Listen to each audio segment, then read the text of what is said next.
All right, let's dive right in. We're talking about a high-stakes game of military chess in the Persian Gulf, a place where the line between keeping the peace and starting a war is unbelievably thin.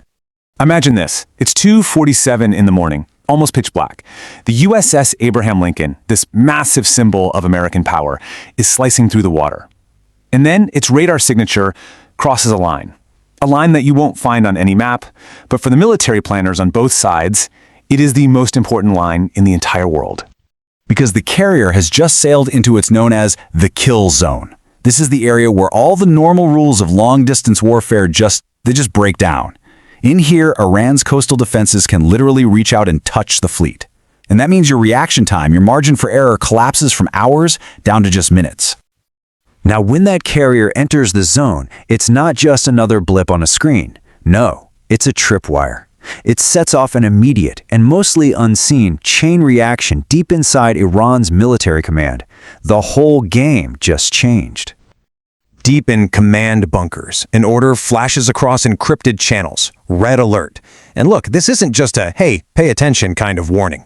Red alert means the entire system is switched from just watching to being ready to fire. The chain of command gets shorter. Decisions that might have taken minutes of deliberation now get made in a matter of seconds. So you might be wondering, why is this specific moment so tense? Well, context is everything. This isn't just a routine patrol. Just 7 months ago, this same carrier was part of strikes against Iran. On top of that, the Iranian government is dealing with massive protests at home. So when the Lincoln shows up again, it's not seen as a routine naval exercise. It's seen as a direct and maybe even an immediate threat. Okay, so let's flip the coin and look at the American side of this equation. The USS Abraham Lincoln. It's not just a ship. It's the heart of what is, for all intents and purposes, a floating fortress. It's designed to project an incredible amount of power and to defend itself from almost anything. And it's all about layers of defense. In the air, you have some of the most advanced fighters ever built. On the surface, a perimeter of destroyers acts like a shield, ready to swat any incoming threat out of the sky. And then, there's the part you can't even see. Attack submarines lurking below, a silent guardian, and a threat all at once. And let's talk about the reach of this thing. 1,600 kilometers. That's a huge number. That's the strike range of its Tomahawk cruise missiles. They can hit targets deep inside Iran, hundreds of miles from the coast. This is the kind of threat the carrier projects just by showing up. Now, Iran knows it can't go toe-to-toe with that kind of technology. A straight-up fight with a U.S. carrier group, that's a losing battle. So they don't play that game. Their strategy is totally different. It's asymmetric. The goal isn't to win the fight, it's to make the cost of that fight absolutely unbearable for the United States. And this chart breaks down that difference perfectly. The U.S. strategy is all about overwhelming force to defeat an enemy. Iran's strategy: inflict unacceptable damage. Use your geography, your home field advantage, to make the price of victory just too high to pay. It's a completely different mindset. And these are the tools they use to do it. We're not talking billion-dollar aircraft carriers. We're talking hundreds of small, fast boats that can swarm a bigger ship. Ballistic missiles designed specifically to hunt ships at sea.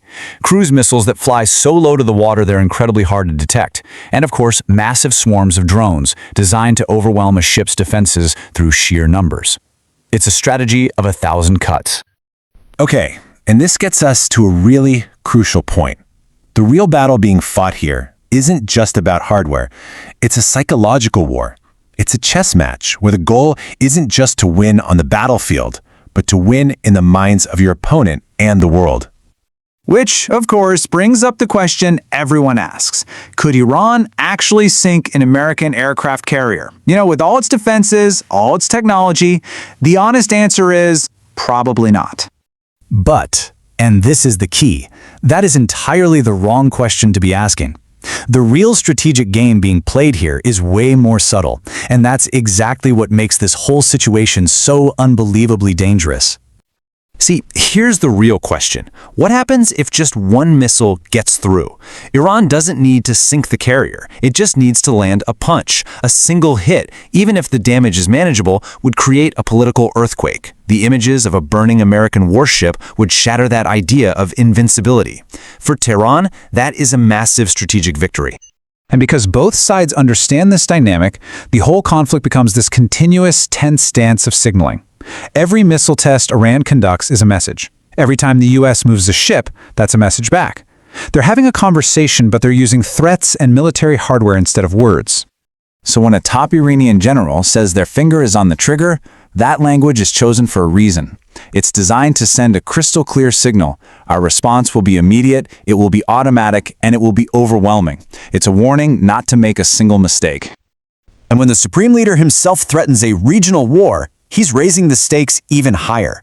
He's saying this won't be a neat little battle at sea. This is a promise to activate their entire network of allies and proxies across the Middle East. Suddenly, U.S. bases and allies from Lebanon to Iraq to Yemen are all targets. The kill zone is no longer just a piece of water, it's the entire region. This state of constant high alert, it traps both sides in a really dangerous paradox. They find themselves locked in a standoff, where the very actions they take to prepare for a war they don't want are the same actions that make that war more likely. And this is the core tension of the whole situation. The sailors on the USS Lincoln, the missile operators in an Iranian bunker. Nobody wants a war, but the circumstances, the orders, the state of alert they're forced into, it creates the perfect conditions for a war to start by accident. And you can see just how easily it could all unravel.